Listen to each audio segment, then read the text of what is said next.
وہ جیسے کہتے ہیں نا، آپ اگر 50 روپے کماتے تو 20 روپے اللہ کی راہ میں دے تو پھر وہ ہم کیسے دے سکتے ہیں؟ اس میں دو باتیں ہیں بڑی اہم. پہلی بات تو یہ ہے کہ اپنی آمدن میں سے، اپنے نفع میں سے، آمدن بھی نہیں، آپ کی وہ آمدن اسی کو کہتے ہیں، نفع کو ہی کہتے ہیں، اس میں سے آپ ایک تو آپ نے سال گزرنے کے بعد زکوٰۃ دینی ہے، وہ 2.5% ہے. اس کے بعد آپ نے اس میں سے عشر، اگر آپ کی زرعی زمین ہے تو آپ نے اس میں سے عشر دینا ہے، 10واں حصہ. اور اللہ تعالیٰ آپ کو رمضان اور عید نصیب کرے تو پھر آپ نے کیا دینا ہے؟ فطرانہ. یہ تو آپ پر ضروری ہے، یہ واجب ہے. اور اس کے ساتھ ساتھ یہ ہوتا ہے کہ علماء کرام بالخصوص صوفیاء کرام نے کہا ہے کہ اگر آپ چاہتے ہیں کہ آپ مالدار ہو جائیں، آپ کے پاس وسعت ہو دنیا کی، پیسوں کی، تو اس کا طریقہ قرآن نے ایک بتایا. پھر آقا صلی اللہ علیہ وسلم نے اسے بتایا کہ تم کچھ حصہ مقرر کر کے اللہ کے راستے میں نکالنا شروع کر دو. وہ اس لیے کہ قرآن پاک کی یہ آیت ہے کہ اگر آپ اللہ کے راستے میں 1 پیسہ خرچ کرتے ہو تو اللہ اس کے بدلے میں تمہیں 700 عطا فرماتا ہے. 700 کا تو لفظ ہے نا. اس کے بعد پھر آگے قرآن نے فرمایا واللہ یضاعف لمن یشاء، جس کے لیے چاہے جب چاہے اللہ اس کو دگنا چگنا کر کے اس کو عطا فرما دے. اب اس میں فلسفہ کیا ہے؟ قرآن تو بڑی لاجک سے بات کرتا ہے، اور ہم لوگ کیوں عقل اور فلسفے سے کوراہ ہیں، خالی ہیں؟ اس لیے کہ ہم قرآن نہیں پڑھتے. دنیا کی سب سے بڑی کتاب ہے قرآن، جو لاجک کے بغیر بات ہی نہیں کرتی. مثلا قرآن نے یہ کہا ہے کہ اگر آپ ایک بیج زمین میں ڈالتے ہو اور اس بیج سے 7 بالیں نکلتی ہیں، 7 شاخیں نکلتی ہیں، اور ہر شاخ میں 100 بیج اس کے اندر موجود ہو، اور 7 شاخیں تو کتنی بن گئی؟ 700. ہم جب بیج ڈالتے ہیں، دانہ ڈالتے ہیں گندم کا، تو اس سے جب وہ شاخ نکلتی ہے تو اس میں اوپر جو سٹے ہوتے ہیں اس کے اندر بے شمار دانے ہوتے ہیں، بے شمار دانے. تو فرمایا ایک دانہ جب آپ زمین میں ڈالتے ہیں تو وہ بے شمار دانوں کو پیدا کر دیتا ہے.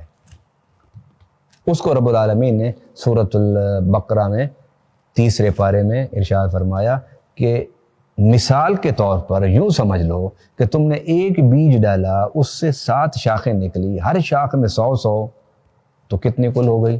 700. تو 700 اللہ تمہیں ایک بیج کے بدلے میں دیتا ہے. یہ تو تم روز دیکھتے رہتے ہو، یہ تم روز دیکھتے رہتے ہو کہ ایک بیج ڈال کے ہزاروں سینکڑوں تم بیج اٹھاتے ہو. تو اسی طرح اللہ کے راستے میں خرچ کرنا. مثل الذین ینفقون اموالهم فی سبیل اللہ کمثل حبۃ انبتت فی، کہ یہ ایک دانہ جو ڈال کے 700 دانے لیتا ہے. اسی طرح اگر آپ اللہ کے راستے میں 1 پیسہ دو گے تو اللہ تعالیٰ 700 پیسے آپ کو دے گا. 1 روپیہ دو گے تو 700 روپے دے گا. ایک صحابی حضور صلی اللہ علیہ وسلم کے پاس آئے، ان کا حضور میں بے روزگار ہوں. فرمایا جاؤ اپنے گھر سے لے آؤ، کیا ہے تمہارے گھر میں؟ وہ اپنا مال متاع اٹھا کے لے آئے، کمبل لے آئے، کچھ اور چیزیں تھیں. حضور صلی اللہ علیہ وسلم نے سامنے رکھ دیا، اس کو نیلام فرمایا. اب حضور نیلام فرمایا تو کون نہیں لے گا؟ تو صحابہ میں سے کئی صحابہ ہیں، انہوں نے دگنی چگنی قیمت لگا دی. حضور صلی اللہ علیہ وسلم نے پیسے لیے اور اس کو دیے، فرمایا جاؤ تم یہ لے آؤ، کلہاڑی خرید کے لاؤ. وہ جا کے کلہاڑی خرید کے لے آیا. حضور صلی اللہ علیہ وسلم نے خود بیٹھ کے اس کلہاڑی کا دستہ تراشا. جب وہ کلہاڑی لے کر آیا تو دستہ ڈال کے دیا. فرمایا جاؤ صبح جایا کرو جنگل میں اور لکڑیاں کاٹ کے لایا کرو اور یہاں بیچا کرو. کہ حضور اس سے مجھے روزی تو ملنا شروع ہو جائے گی، لیکن تنگ دستی میری کیسے دور ہوگی؟ آپ لوگ اسے، یہ ایک وظیفہ ہے نا کہ تسبیح پڑھنا، بے شک اس میں کوئی شک نہیں کہ اس میں بڑی برکت ہوتی ہے کہ آپ جب اللہ کا نام لیتے ہیں تو اللہ خوش ہوتا ہے. اس طرح قرآن میں ابھی ہم نے بتایا وَاذْكُرْ رَبَّكَ فِي نَفْسِكَ تَضَرُّعًا وَخِيفَةً، کہ اپنے رب کا نام اپنے دل میں لو، آہستہ لو، عاجزی کے ساتھ لو، تضرع کے ساتھ لو. رب کو پسند ہے تو رب کہہ رہا ہے نا. اچھا تسبیح، لیکن ایک یہ تسبیح ہے جو حضور صلی اللہ علیہ وسلم فرما رہے ہیں. وہ کیا فرمایا کہ اگر تم تنگ دستی دور کرنا چاہتے ہو تو پھر کچھ حصہ اللہ کے راستے میں متعین کر دو، اور گھر اسے لے کر نہ جاؤ، اللہ کے راستے میں دے کر جاؤ. اللہ نقد و نقد تمہارے ساتھ سودا کرے گا. گھر نہ لے جانے کا مطلب یہ ہے کہ آپ اس پیسے سے بالکل بے تعلق ہو جائیں، خواہ وہ آپ کے اکاؤنٹ میں پڑے رہیں، بینک میں پڑے رہیں، جب آپ چاہیں کہ یہ اب کسی محتاج غریب کے کام آ سکتا ہے اس کو اٹھا کے دے دیں۔ اللہ سے زکوٰۃ آپ دیں گے نا اور عشر دیں گے، وہ تو آپ پر قرض ہے، وہ تو اللہ کا فرض ہے آپ پر، وہ تو آپ کو کرنا ہی کرنا ہے۔ لیکن رب سے دوستی کرنا چاہتے ہیں تو پھر رب کی بارگاہ میں تحفہ دو، اور رب کی بارگاہ میں تحفہ یہ ہے کہ آپ اپنے مال میں سے اللہ سے کہیں اللہ نہ یہ فرض ہے، نہ یہ زکوٰۃ ہے، نہ یہ عشر ہے، نہ یہ فطرانہ ہے، میں تیری محبت میں تیرے راستے میں دے رہا ہوں۔ تو پھر رب کہتا ہے کہ میں اسے دگنا چگنا کر کے تمہیں دوں گا۔ تو صحابی کہتے ہیں کہ میں نے محنت بھی کی اور پھر اپنے پیسوں میں سے خرچ کرنا بھی شروع کیا، تو رب العالمین کے فضل سے لہریں بحریں ہو گئیں۔ آپ بھی، اب میں کئی دوستوں کو بتاتا ہوں تو وہ پھر بتاتا ہے میری جو تنخواہ 10,000 ہے تو میں کیا خرچ کروں میری جو تنخواہ 15,000 ہے میں کیا خرچ کروں، میرے تو گزارا ہی نہیں ہوتا، میری تنخواہ 20,000 ہے جناب، میں کیا خرچ کروں۔ تو بھائی اگر 10-20 ہزار تنخواہ ہے تو میں نے آپ کو یہ تو نہیں کہا 10-20 لاکھ خرچ کرو، نہ یہ قرآن نے کہا ہے کہ آپ لاکھوں خرچ کریں یا پوری کی پوری تنخواہ دے دیں۔ رب تو یہ کہہ رہا ہے کہ اگر تم وسعت چاہتے ہو، فراخی چاہتے ہو، تنگ دستی رزق کی ختم ہو جائے، تو پھر جو فرض اور قرض ہے اس کے علاوہ اللہ کے راستے میں دینا شروع کرو، پھر اللہ تمہیں دینا شروع کر دے گا، اور اس کا وعدہ ہے کہ میں دوں گا تمہیں۔ تو آپ اگر 100 روپیہ سے شروع کریں، 200 روپیہ سے شروع کریں، یا اپنی آمدن میں سے 5% ہی مقرر کر دو یار کہ یہ میرا نہ زکوٰۃ ہے نہ یہ، میں اس میں سے 5 روپے، 100 میں سے 5 روپے جو اللہ مجھے دے گا میں اس کے محتاج بندوں کو دوں گا۔ آپ رب کے ساتھ یہ کام شروع کریں اور کچھ عرصے کے بعد پھر مجھے آ کے بتائیں کہ آپ کی تنگ دستی دور ہوئی یا نہیں ہوئی۔ اگر نہ ہوئی دور تو میں پھر قرآن سے پوچھوں گا، کیونکہ میں نے تو قرآن سے پلٹ کے سب کچھ پوچھنا ہے نا۔ تو جب قرآن کہہ رہا ہے کہ تم ایک بیج ڈالو گے 700 بیج اٹھاؤ گے، اسی طرح تم اگر اللہ کے راستے میں خرچ کرو گے 1 روپیہ تو اللہ تمہیں 700 دے گا، تو قرآن کی بات تو برحق ہے، قرآن کی بات تو حقیقت ہے، قرآن کی بات پر تو شک نہیں کیا جا سکتا۔ لیکن ہمیں اطمینان قلب کے ساتھ، اخلاص نیت کے ساتھ، رب کی رضا کے لیے اس کام کو کرنا شروع کرنا چاہیے نا۔ پھر آپ دیکھیے کہ آپ کی تنگ دستی ختم ہوتی ہے یا نہیں ہوتی۔ اس لیے انسانی معاشرے کی بقا ہی اسی میں ہے۔ کیا بقا ہے؟ کہ ہم قرآن کے اصولوں کی طرف آ جائیں۔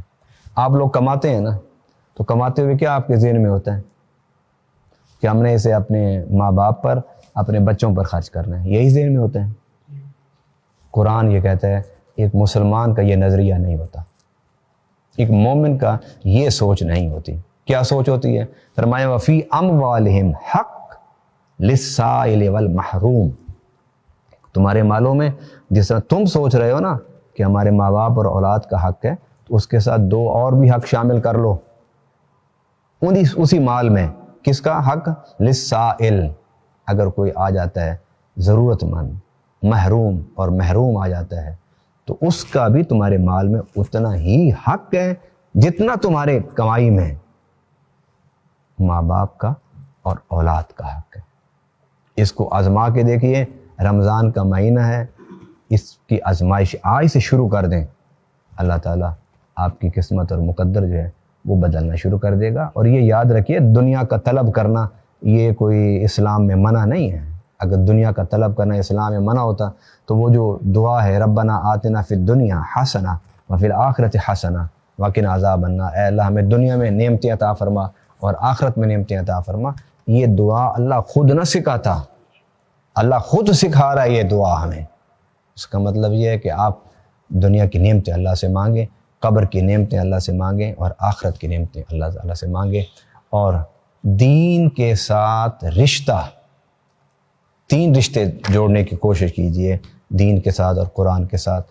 وہ علم کا رشتہ،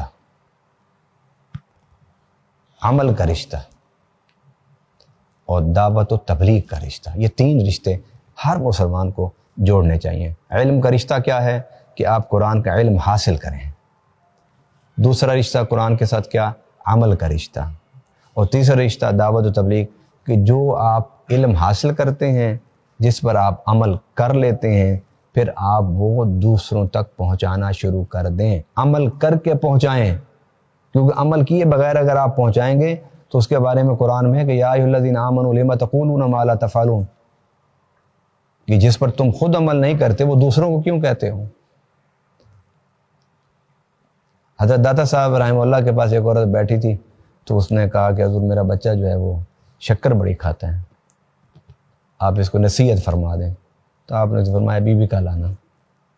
وہ 1-2 دن کے بعد جب آئی تو آپ نے اس کے بیٹے کو بٹھایا اور بٹھا کر اس کو نصیحت کی اور فرمایا کہ بیٹا شکر نہ کھایا کرو، میٹھا نہ کھایا کرو، گڑ نہ کھایا کرو۔ فرمایا جاؤ اللہ تعالیٰ اس کو میری نصیحت میں سمجھ عطا فرمائے گا۔ تو وہ جاتے ہوئے کہنے کہ حضور کل میں آئی ہوئی تھی اچھی بھلی، آپ کل ہی مجھے کہہ دیتے، آپ نے ایک دن مجھے بھیجا، آپ اگلے دن بلایا، تو آپ نے کیا فرمایا؟ آپ نے فرمایا کل میں نے خود شکر کھائی ہوئی تھی، تو میں نے پھر جب تم نے مجھ سے یہ بات کی کہ میں بچے کو سمجھاؤں تو میں نے پھر کہا کہ آج میں شکر نہیں کھاؤں گا، تو آج میں نے سارا دن کوئی میٹھا کوئی شکر گڑ میں نے نہیں کھایا۔ فرمایا کہ مجھے سمجھانے کا حق اس وقت اللہ کی طرف سے ملتا ہے کہ جب میں خود اس پر عمل کر لوں۔ اللہ تعالی ہمیں توفیق دے کہ ہم دین کو سمجھنے والے بن جائیں۔